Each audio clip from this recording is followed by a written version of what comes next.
എല്ലാവർക്കും ഉള്ള ഒരു ഡൗട്ടാണ് ഒരു സ്റ്റേറ്റസ് സിമ്പിൾ ആണ് 1 CR റീച്ച് ആകുന്നത്. So what do you think about that? അത് റീച്ച് ആകാൻ ഇപ്പോഴും പറ്റുമോ?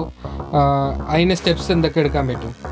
ഇപ്പോൾ 1 കോടി എന്ന് പറയുന്നത് ഇപ്പോഴത്തെ ഇൻഫ്ലേഷൻ വെച്ചിട്ട് അത്ര വലിയ എമൗണ്ട് അല്ല. ബട്ട് എല്ലാവർക്കും ഇപ്പോഴുള്ള ഒരാളാണ് ഒരു ലാക്സിൽ നിന്ന് ഒരു 1 C ആ രീതിയിലോട്ട് ഒരു ക്രോർപതി എന്നുള്ള രീതിയിലോട്ട് പോകണമെന്ന്. അതിന് ഞാൻ പറയുന്നത് സിമ്പിളായിട്ട് ബെറ്റർ ടു സ്റ്റാർട്ട് ഇൻവെസ്റ്റിംഗ് എന്നാണ്. അപ്പോൾ ഏർലി സ്റ്റേജിൽ നമ്മൾ ഇൻവെസ്റ്റ്മെൻറ്റ്സ് സ്റ്റാർട്ട് ചെയ്യുക. മാർക്കറ്റിൽ തന്നെ ഉള്ള പണ്ട് തൊട്ടേ ഉള്ളൊരു റൂളാണ്, അതായത് 15-15-15 എന്നുള്ളൊരു പെർസെൻറ്റേജ് ഉള്ളത്. അതായത് 15% CAGR റിട്ടേൺ കിട്ടുന്ന ഒരു മ്യൂച്വൽ ഫണ്ടിൽ 15 വർഷത്തിന് നമ്മൾ ഒരു 15,000 അതായത് 15,000 വെച്ച് ഇൻവെസ്റ്റ് ചെയ്യുകയാണെങ്കിൽ ഡെഫിനറ്റ്ലി അത് ഒരു 15 years മെച്യൂർ ആകുമ്പോൾ ഒരു 1 കോടി രൂപയുടെ മീതെയുള്ള എമൗണ്ട് ആവും എന്നാണ് പറയുന്നത്.